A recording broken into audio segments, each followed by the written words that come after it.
దేవుని ఘనమైన నామమునకు స్తోత్రములు.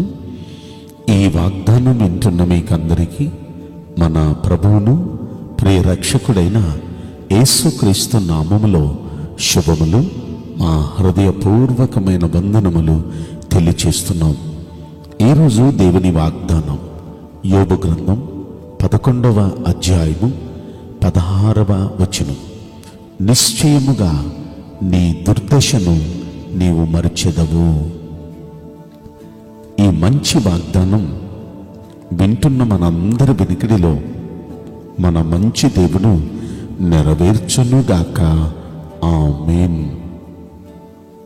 ప్రియ దైవ జనాంగమా, ఈ వాగ్దానం నెరవేరితే ఎంత బాగున్ను. వింటున్న మీలో చాలామంది చెడ్డ దశే నడుస్తుందేమో, ఎటు వెళ్ళినా మంచి అనేది కనబడటం లేదేమో, ఏ పని పట్టుకున్నా ఆ పనిలో కొంచెం ఎదురు తిరుగుతుందేమో, పరిస్థితులు తారుమారుగా ఉన్నాయేమో, కొంత క్లిష్ట పరిస్థితి, కష్ట సమయం ఎదుర్కొంటున్నారేమో. కుటుంబంలో కానీ, వ్యాపారంలో కానీ, ఉద్యోగంలో కానీ, ఏ పని చేసినా వీటిల్లో నిజంగా ఒక విధమైన చెడ్డ దశ నడుస్తుందేమో. ప్రస్తుతం ప్రపంచమంతా ఈ కరోనా వల్ల ఒక చెడ్డ దశ మాత్రమే. అన్ని వ్యాపారాలు, అన్ని ఉద్యోగాలు, అన్ని రకాల పనులలో, ప్రయత్నాల్లో జనాలకి ఒక చెడ్డ దశే నడుస్తుంది. అయితే ఇలాంటి చెడ్డ దశ మర్చిపోయేటట్టుగా చేస్తానంటున్నాడు ఆయన. ఎప్పుడు? 13వ వచనం నుండి మనం పరిశీలిస్తే, నీవు నీ మనస్సును తిన్నగా నిలిపిన ఎడల. మన మనస్సు దేవుని మీద ఏకాగ్రతతో నిలపాలి. కాన్సన్ట్రేటెడ్గా, తిన్నగా దేవుని మీదే మనసు నిలపాలి. యెహోషాపాతుకి యుద్ధం వచ్చినప్పుడు నలువైపులా శత్రువులు చుట్టుముట్టేశారు. ఏం చేయాలో అర్థం కాని పరిస్థితి, భయమేసింది ఆయనకు కూడా. అయితే దేవుని మందిరానికి వెళ్ళి మనసు తిన్నగా దేవుని మీద నిలిపి ప్రార్థన చేయటం ప్రారంభించాడు.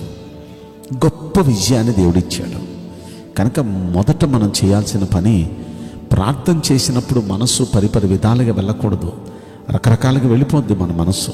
ఇక్కడ ముందు మన మనస్సు తిన్నగా నిలిపి ప్రార్థన చేయాలి.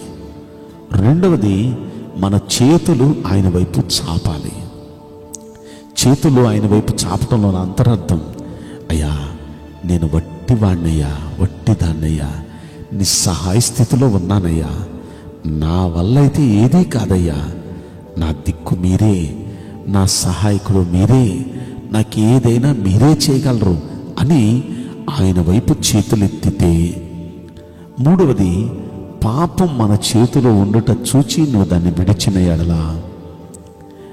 అంటే మన చేతుల్లో ఒకవేళ దేవునికి ఇష్టం లేని పాపం, దేవునికి ఇష్టం లేని చెడు నడత ఏదైనా మన చేతుల్లో ఉంది అని అక్కడ మీకు అనిపిస్తే, ఆ పాపాన్ని అప్పుడే విడిచిపెట్టి, ఇక నేను చేయనయ్యా, వీటి జోలికి నేను పోనయ్యా, ఇలా నేను ప్రవర్తించనయ్యా, ఇక నేను అన్ని విషయాల్లో జాగ్రత్తగా ఉంటానయ్యా అంటూ ఆ పాపాన్ని విడిచిపెట్టి మనం నూతన తీర్మానం చేసుకుంటే, అంత మాత్రమే కాదు, మన గుడారములో నుండి దుర్మార్గాన్ని మనం కొట్టివేస్తే, అంటే దేవునికి ఇష్టం లేని చెడు నడత, దేవునికి ఇష్టం లేని దుర్మార్గం, దేవునికి ఇష్టం లేని ఏదైనా సరే, అది మాట చేత, చూపు చేత, క్రియ చేత, అది దేని చేత అయినా గుడారంలో ఉంది, అది మన గుండె గుళ్ళో, దాన్ని మనం కొట్టివేయాలి, తీసేయాలి. అలాగే మనం చేయగలిగితే ఖచ్చితంగా మన దుర్దశ మనం మర్చేటట్టుగా మన దేవుడు చేయబోతున్నాడు. ఖచ్చితంగా మనం సంతోషిస్తాం, ఖచ్చితంగా మనం స్థిరపడతాం అంటున్నాడు. కనుక ఖచ్చితంగా దేవుడు మన దుర్దశ మర్చిపోయేటట్టు చేయాలన్నా, సంతోషించేటట్టు చేయాలన్నా, జీవితాలకు స్థిరతనివ్వాలన్నా మనం చేయాల్సిన ఈ పనులు మనం చేయగలమా? మనస్సు తిన్నగా దేవుని వైపు నిలిపి, చేతులు ఆయన వైపు చాపి, నువ్వే దిక్కయ్యా అని చెప్పి, పాపం మనం విడిచిపెట్టేసి, మన గుడిలో నుండి దుర్మార్గం, దేవునికి ఇష్టం చెడుతనం అంతా మనం దూరంగా తొలగించేస్తే ఖచ్చితంగా దేవుడు ఈ వాగ్దానం నెరవేరుస్తాడు. ఈ వాగ్దానం వింటున్న ప్రతి ఒక్కరికి మంచి దశ ఆరంభమగునుగాక, మంచి రోజులు, మంచి పరిస్థితులు వచ్చునుగాక. ఆమేన్. నేను మీకోసం ప్రార్థన చేయబోతున్నాను. పరిశుద్ధుడా, ప్రేమగల యేసురాజా, మీ పరిశుద్ధ బంగారు పవిత్రమైన నామమునకు నిండు మనసుతో కోట్ల కొలదిగా స్తుతులు స్తోత్రములు వందనాలు చెల్లిస్తున్నాం. ఈ వాగ్దానం వింటున్న ప్రియుల జీవితంలో దయచేసి ఈ వాగ్దానం నెరవేర్చి కృప చూపించండి, మేలులు చేయండి.